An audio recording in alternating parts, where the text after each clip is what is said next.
आज मी तुम्हाला झटपट अशी मक्याच्या पिठाची भजी बनवून दाखवणार आहे। त्यासाठी बघा 1 वाटी भरून असं मक्याचं पीठ घेतलेलं आहे। मक्याचं पीठ कसं असं थोडंसं साधारण असं दरदर असतं, जास्त एकदम बारीक असं नसतं। तर ह्याच्यामध्ये 1 वाटी मी मक्याचं पीठ टाकलेलं आहे आणि त्याच्यामध्ये 1.5 चमचा फक्त आपल्याला ह्याच्यात बेसन पीठ टाकायचं आहे। आता ह्याच्यामध्ये आपल्याला घ्यायचं आहे साधं पाणी। आता हे काय करायचं माहिती आहे का, आपल्याला मिक्स करून घ्यायचं आहे, हातानेच घ्यायचं बरं का मिक्स करून।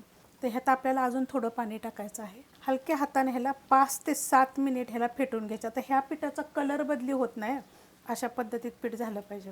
ह्याच्यामध्ये बघा मीडियम आकाराचे 2 कांदे मी असे बारीक कापून घेतले। त्याच्यामध्ये एक 10 ते 12 बघा एक कढीपत्त्याची पानं मी बारीक अशी कापून टाकली होती। त्यानं काय होतं, टेस्ट छान येते। छोटा अर्धा चमच्याला कमी असा ओवा मी चोळून घेतला होता हातावर। 1 चमचा धने जिरे पावडर, त्यात टाकायचे आपल्याला कोथिंबीर, त्याच्यामध्ये टाकायचे हिरवी मिरची, थोडंसं जिरं, 2च पाकळ्या लसणाच्या आणि एकदम थोडासा तुकडा मी आल्याचा असा कुटून घेतलेला आहे। त्यात टाकायचे आपल्याला थोडीशी हिंग पावडर, थोडीशी टाकायची हळद, ही आपली घरची हळद आहे। ह्याच्यामध्ये टाकणार आता चवीप्रमाणे मीठ। आता हे चांगलं मिक्स करून घेऊया। 2 चिमूट मी खायचा सोडा घेतलेला आहे, त्याच्यावर आपण थोडंसं पाणी टाकून घेऊया आणि आपण चांगलं मिक्स करून घेऊया। तेल बघा चांगलं गरम झालेलं आहे। आता मी थोडीशी सोडून घेते, ह्याच्यावर पाहिजे असलं तर तुम्ही 2-4 हिरव्या मिरच्या पण चिरून टाकू शकता।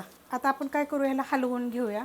आता आपण हे काढून घेऊया। एक भजी तुम्हाला मी गरम गरम लगेच तोडून दाखवणार आहे।